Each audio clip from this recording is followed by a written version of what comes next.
Hello everybody, welcome back to my channel. Today I'm doing a video which is very overdue, which I've wanted to do for a long time, and that is about TSW, topical steroid withdrawal. So as some of my friends and family may know, I've been going through this for about 11 months now, since the beginning of the year, and it's something I've wanted to raise awareness of and just to prevent people from going through what I went through. Also, if people are going through it, to give them some tips and some motivation to keep going and to get through it, because it can be very tough. So I've got my notes here, and I'm going to explain what TSW is and talk about my story and things that have helped me through that can hopefully help you through the same thing.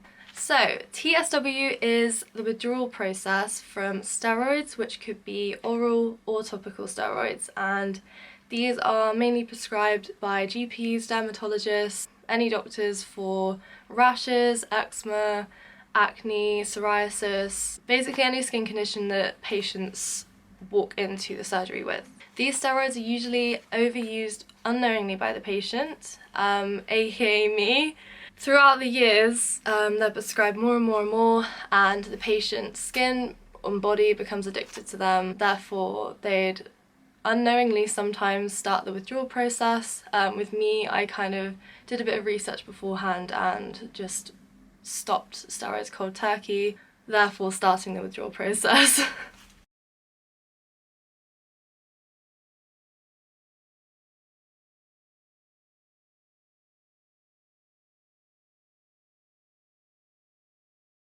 So I started steroids from a young age, probably about 7, so I'm 22 now, so you can work the maths out. It's been quite a few years relying on the drugs, sadly, and this all started when I went into the GP with small patches of eczema on my hands, on my legs, on my stomach, when I was younger, and the doctor basically prescribed me a prescription of steroids to try for a couple weeks. And if my eczema returned, then they'd sort of up the dosage of steroids and up the potency of steroids. The only side effects they warned me about were the thinning of the skin, which is a very common knowledge with doctors, but they're yet to know more about the side effects that the patient actually experiences. So I used these steroids on and off for quite a few years, probably until I was about 16.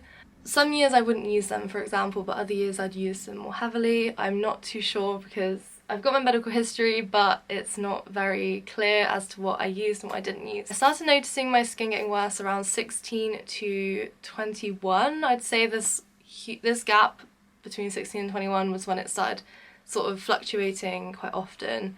And from about 18 to 21, I'd say I used the steroid Eczema more and more frequently, and I think I used it probably most weeks, apart from when I was travelling and when I was away. I'd probably use it quite often in the UK. And from the past year, I probably noticed my skin getting worse and worse, and I knew I had a few allergens going on. I knew I was allergic to dust, which I'd already eliminated with pretty much everything in my room, my bedding, etc. So I knew it wasn't an allergen, and as I was doing more research, I discovered a few Instagram profiles. The first one I came across was luigi.skin, and her profile was basically her documenting her TSW journey. At the time I didn't know anything about this, so I was completely shocked, and I didn't think it would happen to me. I thought that was completely off the cards. I didn't think I would go through anything similar. So basically on January the 3rd, 2020, I came off Eczema, the steroid, cold turkey, which created the year of hell. I did not know what to expect for this year, because it differs with everybody. Some people actually aren't allergic to steroids and they could just come off them and rely on moisturizers or whatever they want to use, maybe more holistically. For me, as soon as I came off them, it just went downhill from there for about 6 to 7 months. So I've written it down, and I'm gonna basically show you some pictures of my skin during that process, some of the symptoms I experienced, just in case you're going through the same thing and just want a tiny bit of a heads up towards what you may go through. I don't want to scare everybody because it differs from person to person. Just a small trigger warning, some of the pictures I'll probably pop up will be, they're not the nicest to look at, so if you don't like that sort of thing, or if you get easily triggered by skin conditions or anything like that, then please skip or click off. So month 1 to 2 I started to get red and rashy straight away. Like as soon as I came off them, I woke up the next morning and I had a red rash spreading kind of all around my body, which made its way slowly from my head to my toes. This was obviously a major shock because I had never experienced any eczema or anything like this in my life. Like I had eczema before, but it never spread this far, so I was a little concerned as to what was to come, because obviously this was straight away. So the symptoms I experienced were burning head to toe, completely hot to touch, like you could feel the temperature of my skin from like here, but I was also freezing cold at the same time. The body can't regulate its temperature correctly, so you go from hot to freezing cold to shivering to shaking to needing a hot water bottle to then completely wanting nothing on your skin. So that was the main side effect I experienced from month 1 to 2. I also had a bone deep itch. Now this itch you cannot describe. It literally feels like your bones itchy, like you can't satisfy the itch, and the only way to satisfy it, this sounds absolutely horrible, is when the pain takes over when you scratch. That's when it's almost satisfied, like when the pain actually subsides the itch. So yeah, the itch was probably one of the worst symptoms I experienced. I had dampness and sweating, so my sheets and my bedding would literally be completely sodden as soon as I woke up. Sometimes in the middle of the night I'd have to change them or sleep on the floor or something. I also had lots of nerve pain and zingers. Now these are very, very common within TSW patients, so the nerve pain kind of travels all around your body. Sometimes it's really painful just on random parts of your body, and other times it's just a light kind of zing. I can't really describe it, it's really hard to explain. I also had lots of zingers. So these are when you're kind of lying there or sat there and your body kind of twitches, like your feet, your legs, your arms, and you can't help it, you can't fall asleep. It's literally the most uncomfortable thing I've ever experienced. So after months 1 to 2 it did go downhill quite drastically. So I would say months 2 to 4 were bad, and then 4 to 5 got really bad. And I want to add, in months 1 to 2 I actually was kind of working a little bit. I was moving around a bit more. I was still going on walks to help my anxiety. I actually had a counsellor at one point who I was able to drive to on my own. But from then on it was more and more debilitating. So I couldn't really walk from months 3 to 6, I would say. So months 2 to 6, I'm going to read these out. So the symptoms I wrote down were flaking, lots of flaking, weeping, so the skin kind of oozed, which is a really common side effect, but it wasn't an infection. It's just the skin's way of dealing with everything that's going on, because essentially the body is in complete shock. So lots of weeping, bleeding, cracking, swelling of limbs. So my feet and my legs swell like very badly. So my feet I had cankles basically and I couldn't walk on them for a little while because they got so swollen. This is just due to the lymph nodes and everything expanding, the blood vessels expanding. I mean, basically the steroids constrict the blood vessels, so when you come off them your blood vessels are literally dilating like a lot, and that's sort of where the redness comes from, that's where the swelling comes from and everything like that. So after about month 4 I would say I experienced hair loss. That's simply because of the hair follicles falling out and itching my scalp basically. So lots and lots of hair was falling out.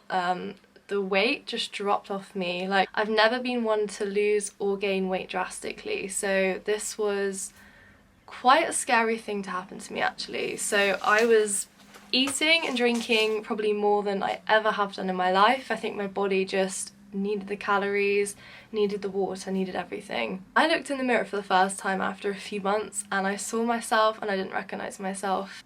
My fat mass had gone, my muscle mass had gone. I'm not gonna lie, those were the times when I thought, is this worth it? Should I keep going? My family were very, very supportive, my friends were supportive, but medical professionals, they'd never seen this before. I actually went for a blood test to check out if I had an infection, and the doctor looked at me and looked at my dad, and he said I needed antibiotics, steroids straight away. But I tried to explain to him that the steroids were the thing that caused this in the first place. So it's a big, big battle because most of the time you get backed up by medical professionals, but in this case you're kind of left to battle alone and also just to rely on case studies online, which some of them might not be true. It's literally one of those things that you've got to just have so much strength within yourself because you're the only person that's going to carry you through it, essentially. So some of the other symptoms I experienced were red sleeves. So the redness completely took over my body, but it stopped like here. It was really, really strange. That's a really common side effect that pretty much everyone experiences going through TSW. I probably got about 10 minutes sleep per night, so insomnia is probably actually one of the biggest symptoms I experienced. For about 4 months I couldn't sleep, mainly because of the itch, the zingers, the nerve pain, and literally just shaking and sweating, and it was just disgusting.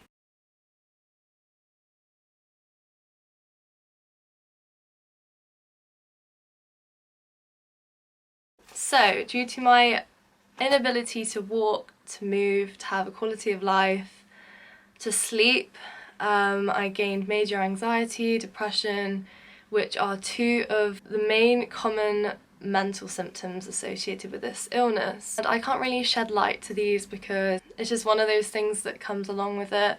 So yeah, the insomnia was really, really bad, like to the point where I couldn't function. I couldn't talk, I couldn't do anything. Like my parents and my brother, bless their souls, they had to put up with me not being able to speak, literally crying every hour of the day and not knowing when the end is in sight. It was the hardest thing because there's no time scale. You can't think, oh, I've got a few months left, I've got a few days left. It's literally just your body fighting for its life, and I couldn't have got through it without my friends and family. I don't know how they coped with me, to be honest. Like, I was in such a dark bubble. I didn't really know how bad it was until I look back. I look back at pictures now and I think, I don't know how I got through that, to be honest. And it sounds dramatic, but it's true. I wrote down here I could do a few things at the start, but from March month 3 to July, August month 7 and 8, I hit rock bottom. I had no quality of life. I couldn't walk, I couldn't move. My mum had to feed me sometimes because I couldn't hold a fork, I couldn't bend my fingers. Look at them now. And then from 6 months, I'd say 6 to 7 months, I gradually, finally saw an improvement. Now, this turning point was huge, and week by week I saw gradual small improvements. My skin started flaring less. At the time, I didn't say this, but it flared all the time. So it'd go from periods of complete redness, hot red, oozing, bleeding, to flaking. So it'd flake off, then it would start again, then it would start again, then it would start again.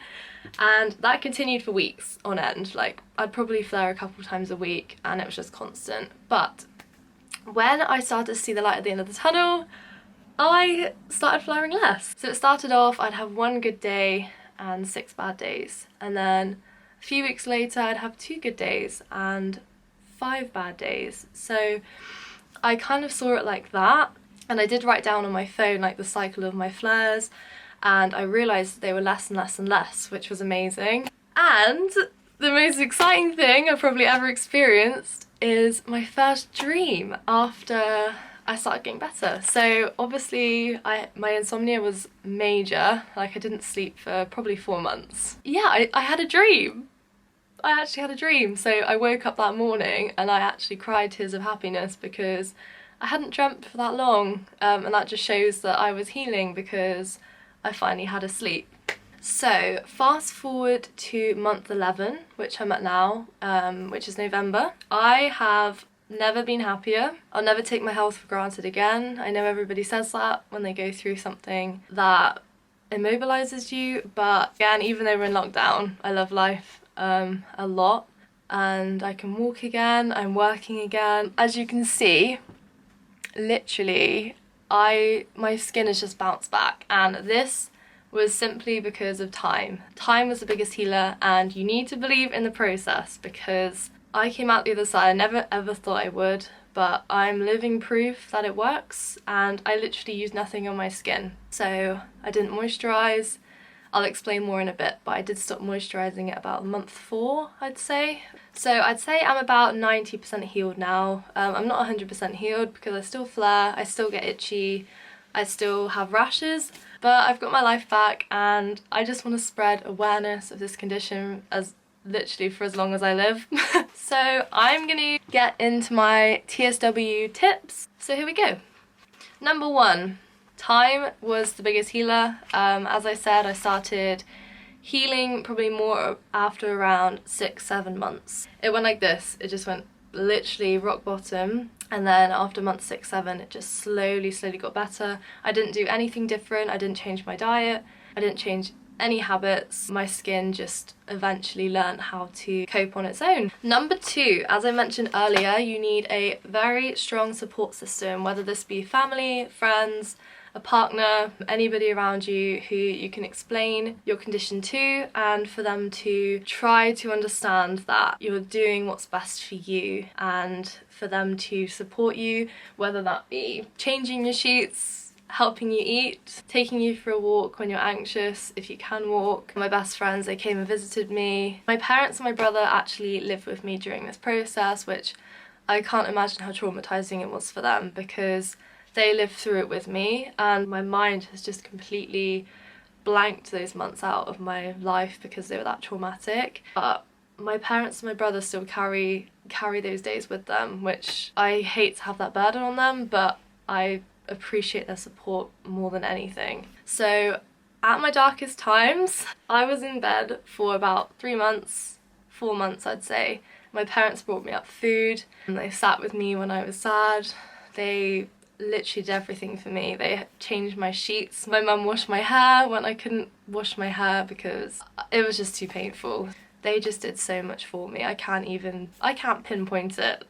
They were basically living for me like when I was at my worst.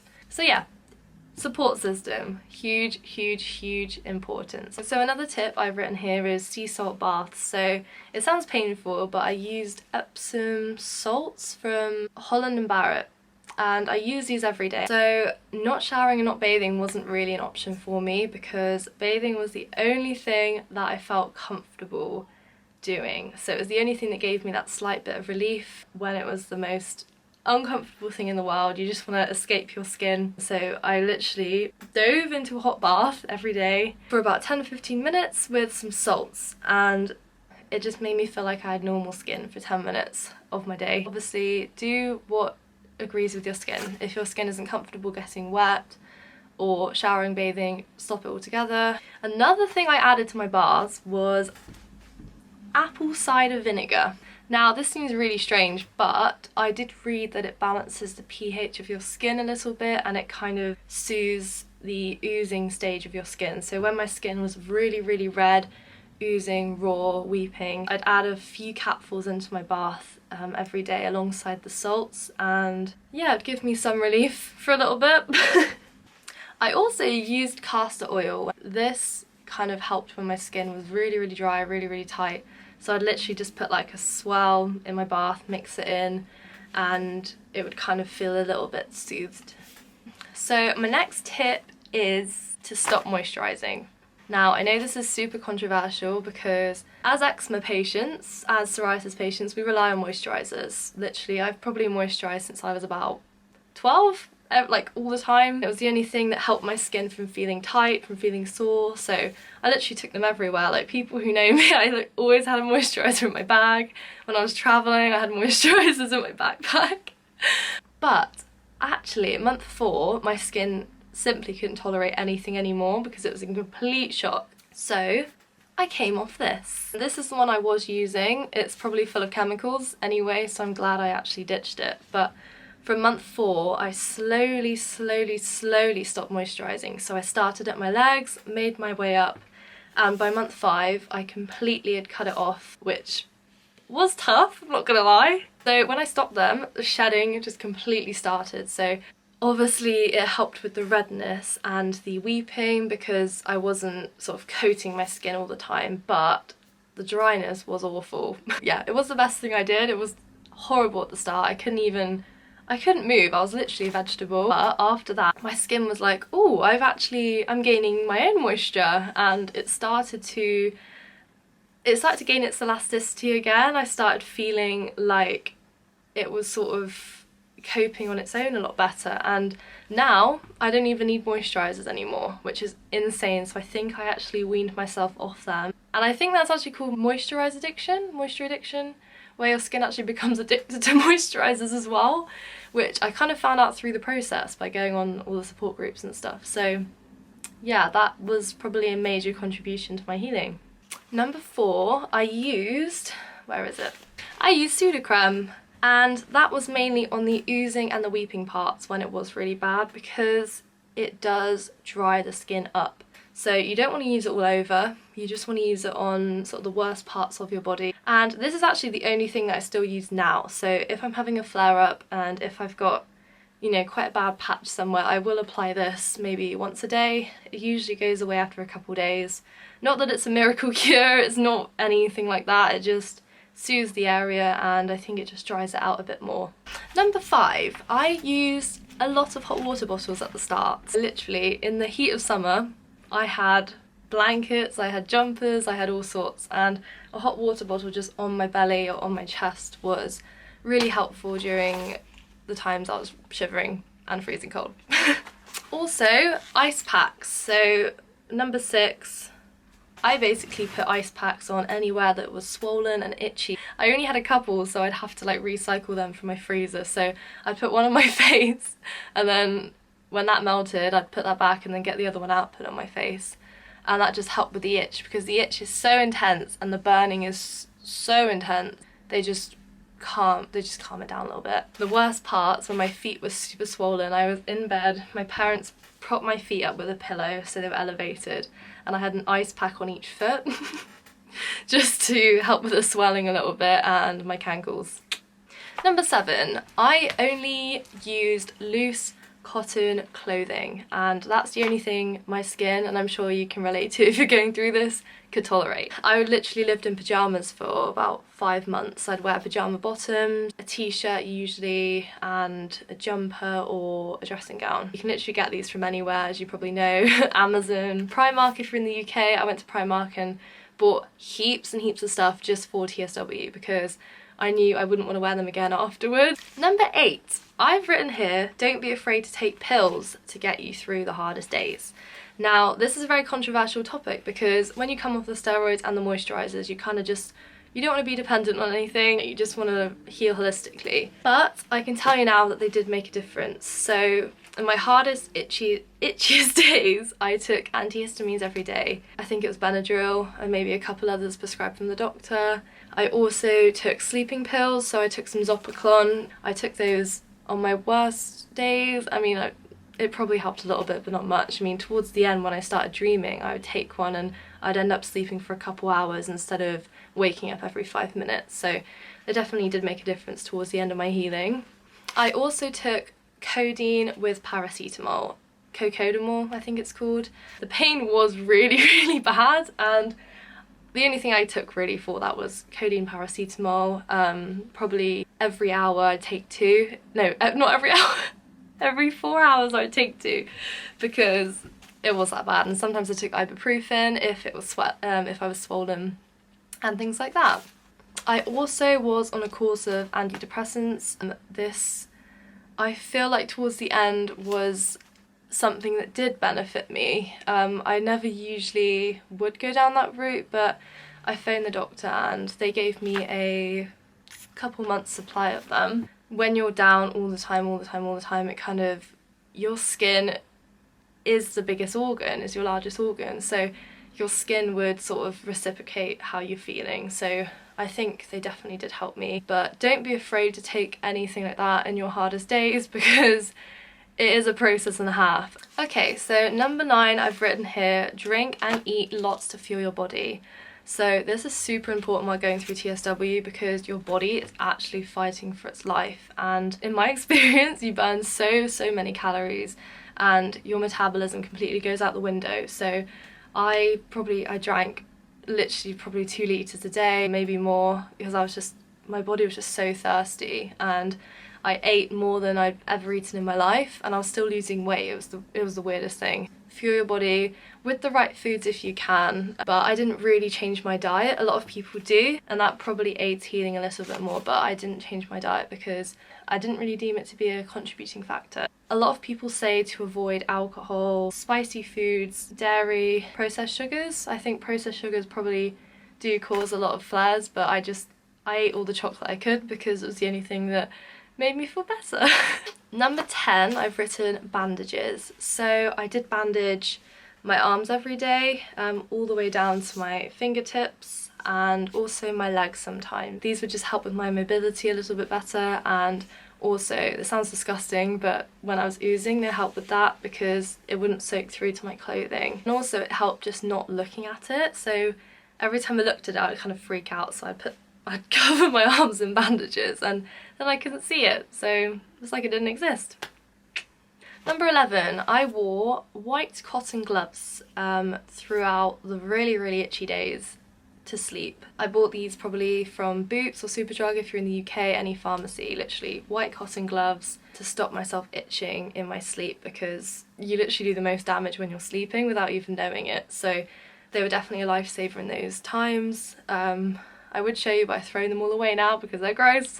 Number 12, I've written sleep whenever and wherever you can. So during the hardest days I didn't sleep much, but during about month 5, 6 I would sleep from about 10 AM till about 3, 4, 5 in the afternoon sometimes, because my sleep pattern was so messed up, and also you just tend to be more itchy and your skin kind of regenerates itself at night time from about 10 PM, so that's when it's almost harder to sleep. But I was super lucky to have left my job and to be able to give my skin that time to heal when I was sleeping during the day.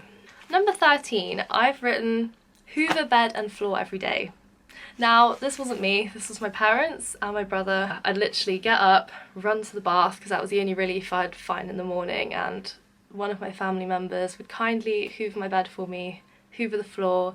That just helped, 1, my hygiene, and 2, because I couldn't look at it, so it would just help with my anxiety and everything like that. Number 14, I've written lots of movies and Netflix when possible. A lot of you would be able to relate to this. I couldn't go on my phone, I literally was just staring at my wall for about 6 hours because my mind just completely shut down. I had brain fog, I couldn't concentrate on anything. Couldn't even reply to my friends on Messenger. So movies were kind of out the window in the hardest times, but when I started healing, and also prior to when I got to my worst, I would watch movies, probably about 4 a day, Netflix series, things like that. I know it's a given, but I mean, they do really help take your mind off it for a little while, and you feel normal for a few hours.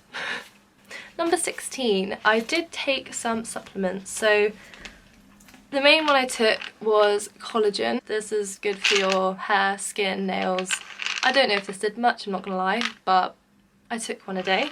I still do actually. I also took 1 zinc a day, and also L-glutamine, which is a food supplement, and I actually saw this on a YouTube video about TSW. I'm honestly not sure if these helped or not, but I'm just telling you what I use. I think these are mainly for when you've come to the end of healing. And number 15, I've written knowing that it will get better and joining support groups. Firstly, it's super hard to be optimistic. You don't have to be. I wasn't optimistic for months. Talking to other people online was probably one of the best things I've done. So there are Facebook support groups. I think one of them is Eczema and TSW support group, and another one is just a general TSW support group. And in one of these groups there are about 14,000 people in the group, with people going through exactly the same thing that you're going through. So that was a huge helper, just seeing other people sort of come out the other side. People's before, during and after pictures got me through a lot of it, because, you know, you saw case studies, you were able to actually see progress. Also Instagram, Twitter, literally there's a whole community online. I definitely recommend jumping on those, talking to people. Now I actually posted my before and after pictures on the Facebook page, and that was probably the best moment of my life, because I'd waited to take those and post them for so long, and I can now finally help other people going through the same thing. So I think that's all my notes. Thank you if you've got this far. Sorry if I was a bit rambly. It's so hard to make a video with so many elements to it that I'm so passionate about at the end of the day. If I can stop one person from going through what I went through, then I would have succeeded. If you're about to go through this, if you're going through it, if you've gone through it, or even if you just want to ask any questions about it, if your family going through it, friends, please message me, comment on my video, and I will get back to you as soon as I can. I would absolutely love to raise awareness of this condition, because thousands of people are going through it without us even realising it, and without the power of social media and the internet I would have never found out about this, and I would never be where I am today, looking like I am today. Please reach out and share this video if you want to share it. I'll see you in my next video, whenever that is. Thank you for watching, and goodbye!